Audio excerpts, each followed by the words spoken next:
Halo teman-teman Dev Mode Community Indonesia. Selamat datang di update AI terkini. Hari ini kita bakal kupas tuntas 4 terobosan baru yang jujur aja bakal mengubah cara kita bikin video dan gambar. Yuk, langsung kita bedah satu persatu. Pernah nggak sih kalian udah dapat video AI yang 99% sempurna? Tapi sudut kameranya kurang pas dikit. Dulu kan solusinya cuma satu, regenerate lagi dan berdoa semoga hasilnya benar. Nah, lupakan cara lama itu.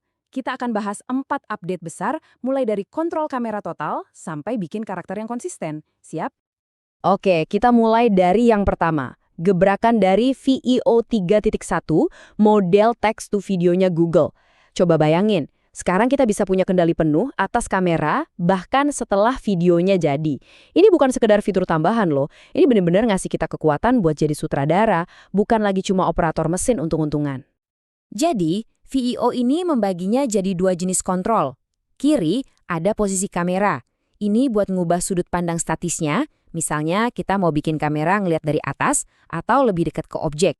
Nah, yang kanan, gerak kamera, ini buat nambahin pergerakan dinamis di dalam shot, kayak gerakan kamera mengorbit yang keren atau efek dolly zoom yang sinematik itu.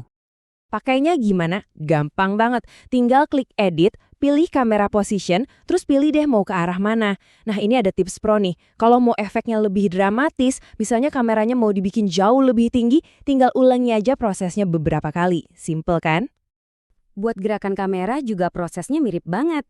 Pilih kamera motion, terus tinggal pilih deh efek sinematik yang kita mau. Dari yang udah dicoba-coba, opsi orbit itu hasilnya mulus dan keren banget. Efek dolly kadang hasilnya nggak terlalu kelihatan, tapi tetap asik buat dicoba kalau mau sentuhan yang lebih subtle. Jadi, intinya gimana? Fitur ini bener-bener hemat waktu. Nggak perlu lagi buang-buang kredit buat regenerate shot yang udah bagus.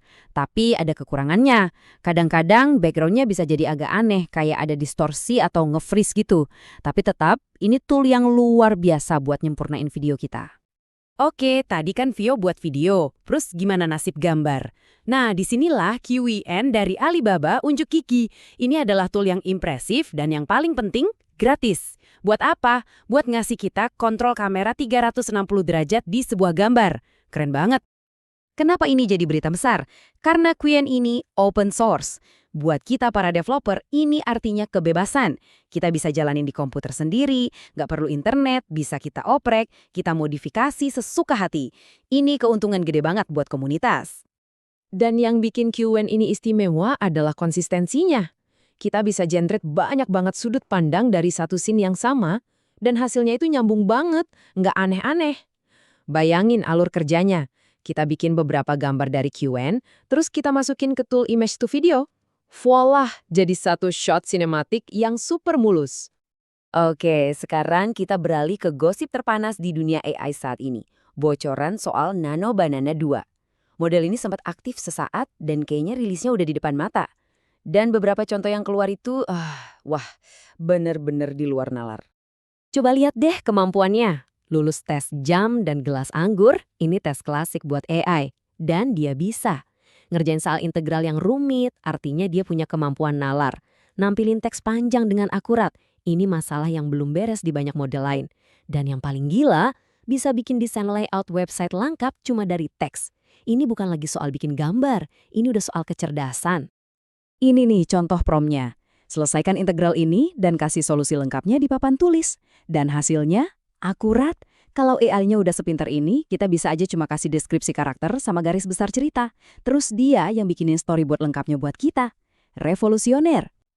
Oh ya, sedikit catatan penting, versi yang bocor ini kabarnya liar banget tanpa sensor sama sekali. Tentu kita bisa 99,9% yakin kalau versi resmi yang dirilis ke publik nanti pasti bakal punya pagar pengaman yang super ketat. Dan update besar terakhir datang dari Sora 2 dengan fitur baru yang namanya Cameos. Ini adalah jawaban yang udah kita tunggu-tunggu buat masalah klasik di video AI. Karakter yang konsisten dari satu klip ke klip lainnya. Cara bikinnya super simpel. Kalian tinggal masuk ke profil Sora, upload video pendek dari karakter yang kalian mau, bisa kucing peliharaan, mainan, atau karakter kartun. Kasih nama, dan beres. Karakter itu langsung siap dipanggil di prompt video kalian berikutnya. Eits, ada aturannya ya. Fitur ini nggak bisa dipakai buat manusia yang fotorealistis. Tapi kalau buat karakter anime atau kartun, aman. Yang lebih asik lagi, kita bisa pakai beberapa cameo sekaligus dalam satu video. Plus, ada fitur baru juga buat nyambungin klip-klip ini jadi satu cerita utuh. Jadi, kalau semua update ini kita gabungin, apa artinya? Kontrol kamera dari VEO, perspektif 3 dimensi dari QN, kecerdasan gila dari Nano Banana 2, dan konsistensi karakter dari Sora, ini semua nunjuk ke satu arah yang sama. Ini dia, masa depan kreasi konten AI. Kita udah nggak lagi di era coba-coba dan berharap. Kita sekarang masuk ke era di mana kita punya kontrol yang presisi, konsistensi visual, dan kecerdasan AI yang bener-bener jadi asisten kreatif kita. Ini bukan lagi soal hoki, tapi soal skill. Nah, sekarang pertanyaannya buat kalian semua. Dari 4 terobosan ini, mana nih yang kira-kira bakal paling mengubah cara kerja kalian sehari-hari dalam membuat konten? Coba deh pikirin. Itu dia 4 update AI yang bakal mengubah peta permainan. Semoga bermanfaat ya. Jangan lupa buat subscribe dan tekan tombol like biar kalian nggak ketinggalan info-info penting kayak gini dari DevMod Community Indonesia. Sampai jumpa di ulasan berikutnya.